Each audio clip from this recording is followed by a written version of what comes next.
ಶ್ರೀಕೃಷ್ಣಾಯ ನಮಃ. ವಸುದೇವಸುತಂ ದೇವಂ ಕಂಸಚಾಣೂರಮರ್ದನಂ ದೇವಕೀ ಪರಮಾನಂದಂ ಕೃಷ್ಣಂ ವಂದೇ ಜಗದ್ಗುರುಂ.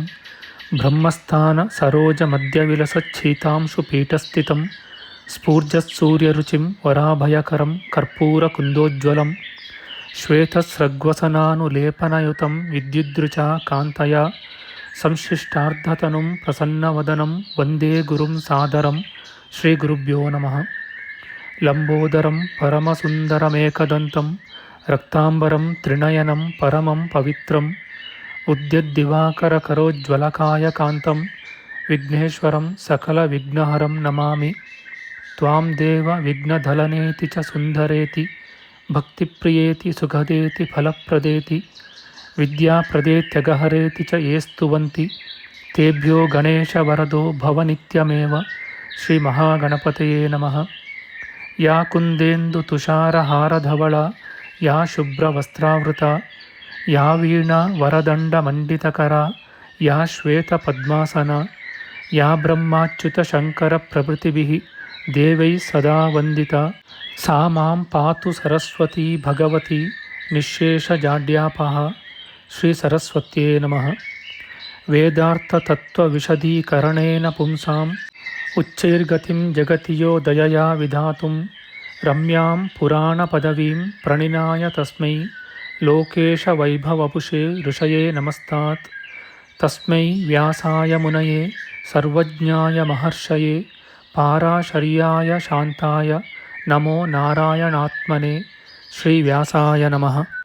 ನಾರಾಯಣಂ ನಮಸ್ಕೃತ್ಯ ನರಂ ಚೈವ ನರೋತ್ತಮಂ ದೇವೀಂ ಸರಸ್ವತೀಂ ವ್ಯಾಸಂ ತತೋ ಜಯಮುದೀರಯೇತ್. ಕನಕರುಚಿದುಕೂಲಃ ಕುಂಡಲೋಲ್ಲಾಸಿಗಲ್ಲಃ ಶಮಿತಭುವನಭಾರಃ ಕೋಪಿ ಲೀಲಾವತಾರಃ ತ್ರಿಭುವನಸುಖಕಾರಿ ಶೇಷಶಾಯೀ ಮುಕುಂದೋ ಪರಿಕಲಿತರಮಾಂಗೋ ಮಂಗಲಂ ನಸ್ತನೋತು. ನಮಾಮಿ ಗೋವಿಂದಪದಾರವಿಂದಂ ಸದೇಂದಿರಾನಂದನಮುತ್ತಮಾಡ್ಯಂ ಜಗಜ್ಜನಾನಾಂ ಹೃದಿ ಸನ್ನಿವಿಷ್ಟಂ ಮಹಾಜನೈಕಾಯನಮುತ್ತಮೋತ್ತಮಂ. ನಮಸ್ತೆ ಚಕ್ರಹಸ್ತಾಯ ಶಾಂಗಹಸ್ತಾಯ ತೇ ನಮಃ. ನಂದಹಸ್ತಾಯ ತೇ ವಿಷ್ಣೋ ಶಂಖಹಸ್ತಾಯ ತೇ ನಮಃ. ಓಂ ನಮೋ ವಾಸುದೇವಾಯ ನಮಃ ಸಂಕರ್ಷಣಾಯ ಚ ಪ್ರದ್ಯುಮ್ನಾಯ ನಮಸ್ತುಭ್ಯಂ ಅನಿರುದ್ಧಾಯ ತೇ ನಮಃ. ದಂಷ್ಟ್ರಾಗ್ರೇಣೋ ಧೃತಾ ಗೌರು ದಧಿಪರಿವೃತಾ ಪರ್ವತೈರ್ನಿಮ್ನಗಾಭಿಃ ಸಾಕಂ ಮೃತ್ಪಿಂಡವದ್ಬೃಹದುರ್ವಪುಷಾನಂತರೂಪೇಣ ಯೇನ ಸೋಯಂ ಕಂಸಾಸುರಾರಿರ್ಮುರನರಕದಶಾಸ್ಯಾಂತಕೃತ್ಸರ್ವಸಂಸ್ಥಃ ಕೃಷ್ಣೋ ವಿಷ್ಣುಃಸುರೇಶೋ ನುದತು ಮಮ ರಿಪೂನ್ ಆದಿದೇವೋ ವರಾಹಃ. ನಮಸ್ತಸ್ಮೈ ವರಾಹಾಯ ಲೀಲಯೋದ್ಧರತೆ ಮಹೀಂ ಖುರಮಧ್ಯಗತೋ ಯಸ್ಯ ಮೇರುಖಣಖಣಾಯತೆ. ಶ್ರೀ ವರಾಹಮೂರ್ತಯೇ ನಮಃ. ಪ್ರಿಯ ಬಾಂಧವರೇ, ನಮ್ಮ ಈ ಶ್ರೀ ಲಾಲೀಕೃಷ್ಣ ಚಾನಲ್ಗೆ ಸ್ವಾಗತ. ಇಂದಿನ ವಿಡಿಯೋದಲ್ಲಿ ನಾವು ಶ್ರೀ ವರಾಹ ಮಹಾಪುರಾಣದ 7ನೆಯ ಅಧ್ಯಾಯವಾದ ರೈಭ್ಯ ಸನತ್ಕುಮಾರರ ಸಂವಾದ, ವಿಶಾಲರಾಜನ ಪಿತೃದರ್ಶನ ವಿಚಾರ, ಗಯಾ ಪಿಂಡಪ್ರದಾನ ಮಹಿಮೆ, ರೈಭ್ಯನ ಗದಾಧರ ಸ್ತೋತ್ರ, ರೈಭ್ಯನ ಮುಕ್ತಿಯ ವಿಚಾರ ಮಾಡೋಣ. ಶ್ರೀಕೃಷ್ಣಾಯ ನಮಃ. ಭೂದೇವಿಯು ಕೇಳುತ್ತಾಳೆ, ದೇವನೇ, ಮುನಿವರ್ಯನಾದ ರೈಭ್ಯನು ವಸುರಾಜನು ಸಿದ್ಧಿಯನ್ನು ಪಡೆದುದನ್ನು ಕೇಳಿ ತಾನೇನು ಮಾಡಿದನೋ ಎಂದು ನನಗೆ ಬಹು ಸಂದೇಹ ಉಂಟಾಗಿದೆ. ವರಾಹಮೂರ್ತಿಯು ಹೇಳುತ್ತಾನೆ, ಮುನಿವರ್ಯನಾದ ಆ ರೈಭ್ಯನು ವಸುವು ಸಿದ್ಧಿ ಪಡೆದುದನ್ನು ಕೇಳಿ ಪವಿತ್ರವಾದ ಗಯೆಗೆ ಬಂದನು. ತಪೋಧನನಾದ ಅವನು ಅಲ್ಲಿ ಪಿತೃತೀರ್ಥಕ್ಕೆ ಹೋಗಿ ಭಕ್ತಿಪೂರ್ವಕವಾಗಿ ಪಿಂಡದಾನಗಳಿಂದ ಪಿತೃಗಳನ್ನು ತೃಪ್ತಿಪಡಿಸುತ್ತಾ ಅತಿ ದುಷ್ಕರವಾದ ಉಗ್ರ ತಪಸ್ಸನ್ನು ಮಾಡಿದನು. ಅಂತಹ ತೀವ್ರ ತಪಸ್ಸನ್ನು ಮಾಡುತ್ತಿದ್ದ ಜ್ಞಾನಿಯಾದ ಅವನೆಡೆಗೆ ಚಲಿಸುವ ಅಣುವಿನಂತಿದ್ದು ಸೂರ್ಯನಂತೆ ಹೊಳೆಯುವ ಶುದ್ಧವಾದ ವಿಮಾನದಲ್ಲಿ ಅತಿ ಕಾಂತಿಯುಳ್ಳವನು ಪರಮಾಣುವಿನಷ್ಟು ಗಾತ್ರವುಳ್ಳವನೂ ಆದ ಮಹಾಯೋಗಿಯೊಬ್ಬನು ಬಂದನು. ಅವನು, ಸುವ್ರತಿಯಾದ ರೈಭ್ಯನೇ, ಏಕೆ ತಪಸ್ಸು ಮಾಡುತ್ತಿದ್ದೀಯೆ ಎಂದು ಕೇಳಿ, ಮೊದಲು ಪರಮಾಣು ರೂಪನಾಗಿದ್ದವನು ಭೂಮ್ಯಾಕಾಶಗಳ ಬಿಡುವನ್ನೆಲ್ಲ ಆಕ್ರಮಿಸಿದನು. ಸೂರ್ಯನಂತಿರುವ ಆ ವಿಮಾನವು ಆಗಲೇ ಬೆಳೆದು ವಿಷ್ಣು ಲೋಕವನ್ನು ವ್ಯಾಪಿಸಿತು. ಅದನ್ನು ನೋಡಿ ಆಶ್ಚರ್ಯಗೊಂಡ ರೈಭ್ಯನು ಪ್ರಣಾಮಪೂರ್ವಕವಾಗಿ, ಮಹಾಯೋಗಿಯೇ, ನೀನಾರು, ನನಗೆ ಹೇಳು ಎಂದನು. ಪುರುಷನು ಹೇಳುತ್ತಾನೆ, ನಾನು ಬ್ರಹ್ಮನ ಮಾನಸಪುತ್ರ, ರುದ್ರನ ತಮ್ಮ, ಸನತ್ಕುಮಾರನೆಂದು ನನ್ನ ಹೆಸರು. ನಾನು ಜನೋಲೋಕದಲ್ಲಿ ವಾಸ ಮಾಡುತ್ತೇನೆ. ತಪೋಧನನೇ, ಪ್ರೀತಿಯಿಂದ ನಿನ್ನ ಬಳಿಗೆ ಬಂದಿದ್ದೇನೆ. ವತ್ಸ, ಬ್ರಹ್ಮನ ವಂಶವರ್ಧಕನಾದ ನೀನು ಸುಕೃತಿಯು. ರೈಭ್ಯನು ಹೇಳುತ್ತಾನೆ, ವಿಶ್ವರೂಪನಾದ ಯೋಗಿವರನೇ, ನಿನಗೆ ನಮಸ್ಕಾರ. ನನ್ನಲ್ಲಿ ದಯೆ ತೋರಿಸುತ್ತೀಯೆ. ನಾನು ಮಾಡಬೇಕಾದುದೇನು? ಕೃಪೆಯಿಟ್ಟು ಹೇಳು. ನನ್ನನ್ನು ಧನ್ಯನೆಂದು ಹೇಗೆ ಹೇಳಿದೆ? ಸನತ್ಕುಮಾರನು ಹೇಳುತ್ತಾನೆ, ಬ್ರಾಹ್ಮಣೋತ್ತಮನೇ, ವೇದಾಧ್ಯಯನಾಸಕ್ತನಾಗಿ ಗಯೆಗೆ ಬಂದು ಪಿತೃಗಳನ್ನು ಮಂತ್ರ ವ್ರತ ಹೋಮಗಳಿಂದಲೂ ಸರ್ವ ಪಿಂಡಗಳಿಂದಲೂ ತೃಪ್ತಿಪಡಿಸುತ್ತಿರುವುದರಿಂದ ನೀನೇ ಧನ್ಯನು. ಕೇಳು, ವಿಶಾಲನೆಂಬ ಬೇರೊಬ್ಬ ರಾಜನಿದ್ದನು. ಸುಕೃತಿಯೂ ಧೀರನೂ ವಿಶಾಲಾಧಿಪನೂ ಆದ ಆತನು ಸುಪುತ್ರನಾಗಿ ವಿಶಾಲಪುರದಲ್ಲಿ ವಾಸ ಮಾಡುತ್ತಿದ್ದನು. ಶತ್ರು ಸಂಹಾರಕನಾದ ಅವನು ಮಕ್ಕಳಾಗುವುದಕ್ಕೆ ಮೊದಲು ಬ್ರಾಹ್ಮಣೋತ್ತಮರನ್ನು ಪುತ್ರಲಾಭಕ್ಕಾಗಿ ಏನು ಮಾಡಬೇಕು ಎಂದು ಕೇಳಿದನು. ಮಹಾಸತ್ವರಾದ ಅವರು, ರಾಜನೇ, ಪುತ್ರ ಪ್ರಾಪ್ತಿಗಾಗಿ ನೀನು ಗಯೆಗೆ ಹೋಗಿ ಹಲವು ಬಗೆಯ ಅನ್ನದಾನಗಳಿಂದ ಪಿತೃಗಳನ್ನು ತೃಪ್ತಿಪಡಿಸು. ರಾಜೇಂದ್ರನೇ, ನಿನಗೆ ನಿಜವಾಗಿಯೂ ಅತಿಧಾತೃವೂ ಭೂಮಿಗೆಲ್ಲ ಒಡೆಯನೂ ಆದ ಮಗನು ಹುಟ್ಟುವನು ಎಂದರು. ಬ್ರಾಹ್ಮಣರು ಹೀಗೆನಲು ಹೆಚ್ಚು ಸಂತಸಗೊಂಡ ಉತ್ತಮನಾದ ವಿಶಾಲರಾಜನು ಪ್ರಯತ್ನಪೂರ್ವಕವಾಗಿ ಗಯೆಗೆ ಬಂದು ಪಿತೃತೀರ್ಥದಲ್ಲಿ ಮಘಾ ನಕ್ಷತ್ರದಲ್ಲಿ ಭಕ್ತಿಯಿಂದ ವಿದ್ಯುಕ್ತವಾಗಿ ಪಿತೃಗಳಿಗೆ ಪಿಂಡ ಪ್ರದಾನವನ್ನು ಮಾಡಿದನು. ಆಗ ದೊರೆಗೆ ಬೆಳ್ಳಗೊಬ್ಬನು, ಹೊಂಬಣ್ಣದವನೊಬ್ಬನು, ಕಪ್ಪಾದವನೊಬ್ಬನು, ಹೀಗೆ ಮೂವರು ಉತ್ತಮಾಕಾರರು ಆಕಾಶದಲ್ಲಿ ಕಾಣಿಸಿಕೊಂಡರು. ದೊರೆಯು ಅವರನ್ನು ನೋಡುತ್ತಾ, ನನ್ನ ಮನಸ್ಸಿಗೆ ಬಹಳ ಕುತೂಹಲವಾಗಿದೆ. ನೀವು ಏನನ್ನು ನೋಡುತ್ತಿದ್ದೀರಿ? ಎಲ್ಲವನ್ನೂ ಹೇಳಿ ಎಂದನು. ಬಿಳಿಯವನು ಹೇಳುತ್ತಾನೆ, ಮಗನೇ, ಬಿಳಿಯನಾದ ನಾನು ನಿನ್ನ ತಂದೆ. ಹೆಸರಿನಲ್ಲಿಯೂ ನಡೆಯಲ್ಲಿಯೂ ಕುಲದಲ್ಲಿಯೂ ಕರ್ಮದಲ್ಲಿಯೂ ನಿನ್ನಂತಿದ್ದು ನಿನಗೆ ತಂದೆಯಾಗಿದ್ದೇನೆ. ಈ ಕೆಂಚನಾದರೂ ನನ್ನ ತಂದೆ. ಕ್ರೂರ ಕೃತ್ಯವನ್ನು, ಬ್ರಹ್ಮಹತ್ಯವನ್ನು, ಇತರ ಪಾಪವನ್ನು ಮಾಡಿದವನು. ಅಧೀಶ್ವರನೆಂಬ ಹೆಸರಿನವನು. ಕರಿಯನಾದ ಇನ್ನೊಬ್ಬನು ಇವನ ತಂದೆ, ನನ್ನ ಅಜ್ಜ. ನಡತೆಯಲ್ಲಿಯೂ ಕರ್ಮದಲ್ಲಿಯೂ ಕರಿಯನೆ. ಈ ಕರಿಯನಿಂದ ಪೂರ್ವಜನ್ಮದಲ್ಲಿ ಪ್ರಾಚೀನರಾದ ಅನೇಕ ಋಷಿಗಳು ಹತರಾದರು. ಮಗನೇ, ಅಧೀಶ್ವರನೆಂಬ ನನ್ನ ತಂದೆಯು, ಕರಿಯನಾದ ಅಜ್ಜನು, ಇವರಿಬ್ಬರೂ ಸತ್ತು ಬಹುಕಾಲ ಅವೀಚಿಯೆಂಬ ಹೆಸರಿನ ಕ್ರೂರವಾದ ನರಕದಲ್ಲಿ ಬಿದ್ದಿದ್ದರು. ನಾನು ನನ್ನ ಸತ್ಕರ್ಮದಿಂದ ದುರ್ಲಭವಾದ ಆ ಇಂದ್ರಪೀಠವನ್ನು ಪಡೆದೆನು.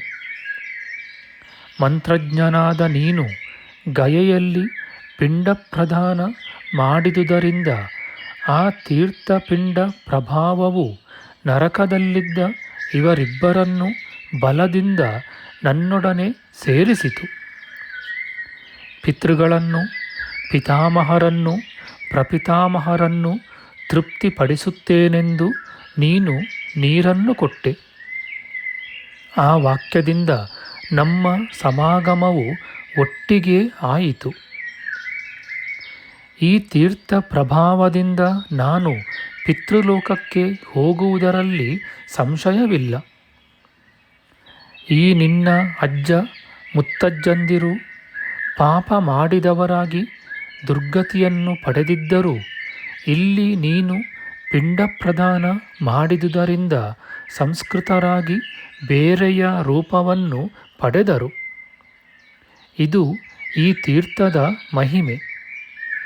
ತಂದೆಯು ಬ್ರಹ್ಮಹತ್ಯೆ ಮಾಡಿದ್ದರೂ ಅವನ ಮಗನು ಈ ತೀರ್ಥದಲ್ಲಿ ತಂದೆಗೆ ಪಿಂಡಪ್ರದಾನ ಮಾಡುವುದರಿಂದ ಅವನನ್ನು ಮತ್ತೆ ಆ ಪಾಪ ಕೂಪದಿಂದ ಉದ್ಧಾರ ಮಾಡುವನು. ಮಗನೇ, ಈ ಕಾರಣದಿಂದ ನಾನು ಇವರೊಡನೆ ನಿನ್ನನ್ನು ನೋಡಲು ಬಂದಿದ್ದೇನೆ. ಈಗ ಹೊರಡುತ್ತೇನೆ ಎಂದು ಹೊರಟು ಹೋದನು. ರೈಭ್ಯನೇ, ಆದುದರಿಂದ ನೀನು ಧನ್ಯನೆಂದು ನಾನು ಹೇಳುತ್ತೇನೆ. ಒಂದು ಸಾರಿ ಗಯೆಗೆ ಬರುವುದು, ಇಲ್ಲಿ ಪಿಂಡಪ್ರದಾನ ಮಾಡುವುದು ದುರ್ಲಭವಾಗಿರುವಲ್ಲಿ ನೀನು ನಿತ್ಯವೂ ಇಲ್ಲಿಯೇ ಇರುವೆ. ಪ್ರಭುವೇ, ಈ ನಿನ್ನ ಪುಣ್ಯವನ್ನು ಹೇಳುವುದೇನು? ಕೈಯಲ್ಲಿ ಗದೆಯನ್ನು ಹಿಡಿದಿರುವ ಸಾಕ್ಷಾತ್ ನಾರಾಯಣನು ತಾನಾಗಿ ಇಲ್ಲಿ ಕಾಣಿಸಿಕೊಂಡನು. ಆದುದರಿಂದ ಅವನು ಈ ಕ್ಷೇತ್ರದಲ್ಲಿ ನೆಲೆಸಿರುವನು. ಬ್ರಾಹ್ಮಣೋತ್ತಮನೇ, ಆದುದರಿಂದ ಇದು ಅತಿ ಪ್ರಸಿದ್ಧವಾದ ತೀರ್ಥ ಎಂದನು. ವರಾಹಮೂರ್ತಿಯು ಹೇಳುತ್ತಾನೆ, ಮಹಾಯೋಗಿಯು ಹೀಗೆ ಹೇಳಿ ಅಲ್ಲಿಯೇ ಕಣ್ಮರೆಯಾದನು. ರೈಭ್ಯನು ಬಳಿಕ ಗದಾಪಾಣಿಯಾದ ಹರಿಯ ಸ್ತೋತ್ರವನ್ನು ಹೇಳಿದನು.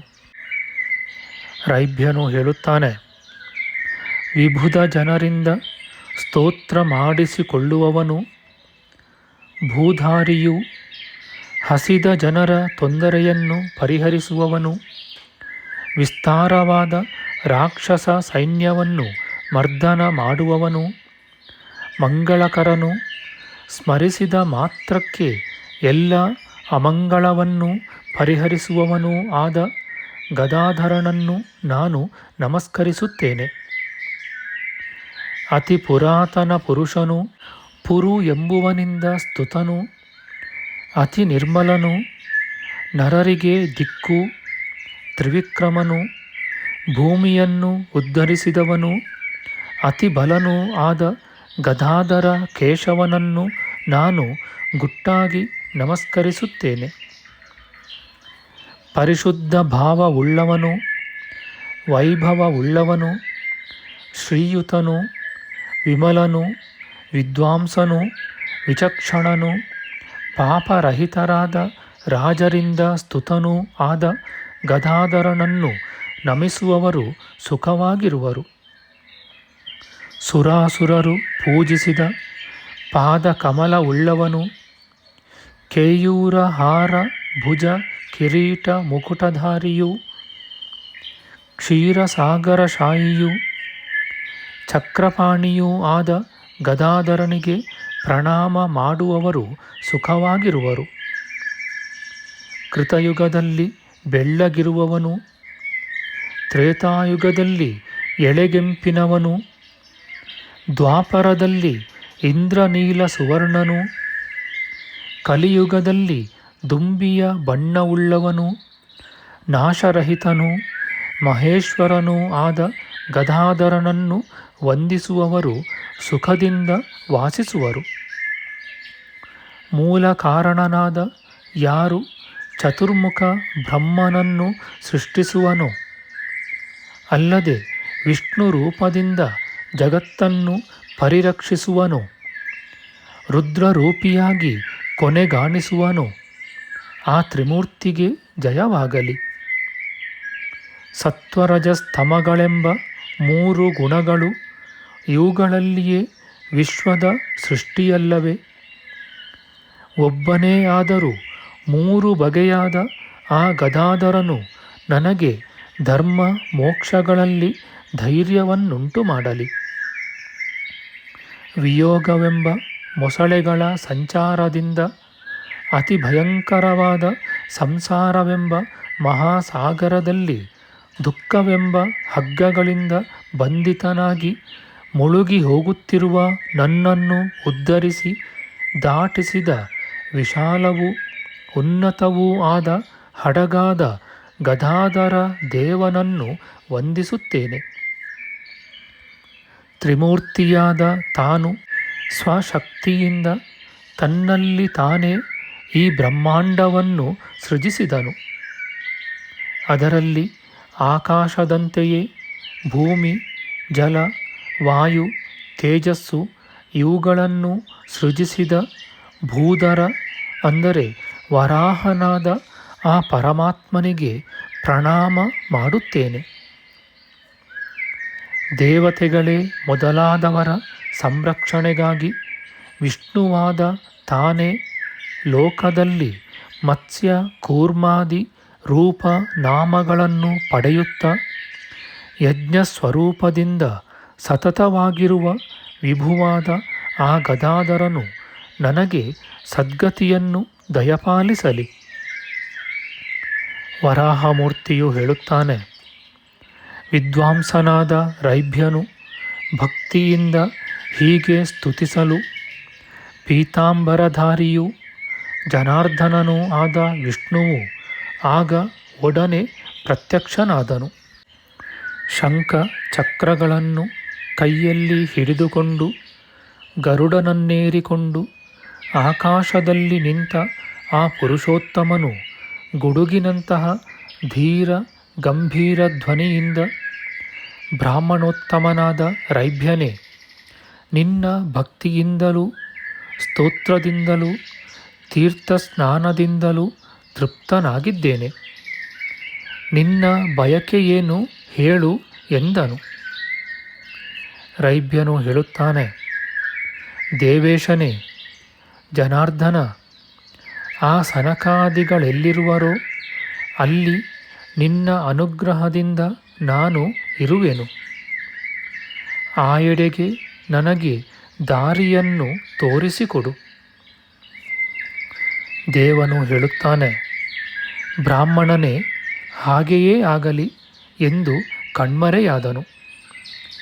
ರೈಭ್ಯನಾದರೂ ಸಂತುಷ್ಟನಾದ ವಿಷ್ಣುದೇವನಿಂದ ಕ್ಷಣಮಾತ್ರದಲ್ಲಿ ದಿವ್ಯಜ್ಞಾನಯುತನಾಗಿ ಸಿದ್ಧರಾದ ಆ ಸನಕಾದಿ ಮಹರ್ಷಿಗಳಿರುವಲ್ಲಿಗೆ ಹೊರಟು ಹೋದನು.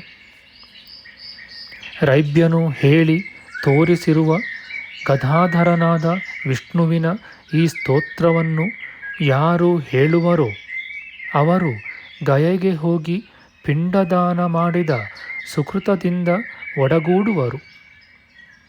ಇತಿ ಶ್ರೀ ವರಾಹಪುರಾಣೆ ಅಧಿಕೃತ ವೃತ್ತಾಂತೆ ರೈಭ್ಯಸ್ಯ ತಪಸ ಗದಾಧರ ಸ್ತೋತ್ರೇಣ ಚ ಉತ್ತಮಲೋಕ ಪ್ರಾಪ್ತಿರ್ನಾಮ ಸಪ್ತಮೋಧ್ಯಾಯ.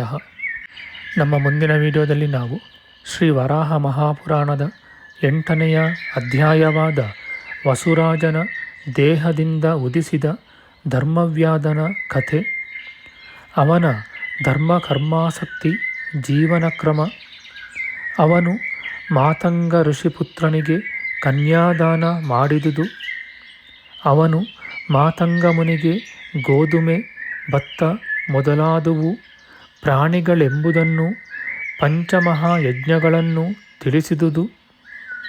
ಅವನು ಪುರುಷೋತ್ತಮ ತೀರ್ಥದಲ್ಲಿ ತಪೋನಿರತನಾದುದು. ಅವನ ಪುರುಷೋತ್ತಮ ಸ್ತೋತ್ರ, ಅವನಿಗೆ ದೇವನು ಪ್ರತ್ಯಕ್ಷನಾಗಿ ವರವನ್ನಿತ್ತುದು ಎಂಬ ವಿಚಾರ ಮಾಡೋಣ.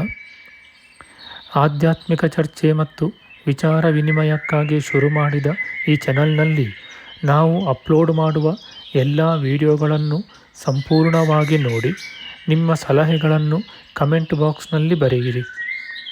ದಯವಿಟ್ಟು ಈ ಚಾನಲ್ಗೆ ಸಬ್ಸ್ಕ್ರೈಬ್ ಮಾಡಿ ಹಾಗೂ ಬೆಲ್ ಬಟನ್ ಒತ್ತಿ ನಾವು ಹಾಕುವ ಎಲ್ಲ ವಿಡಿಯೋಗಳನ್ನು ನೋಡಿ ಪ್ರೋತ್ಸಾಹಿಸಿ.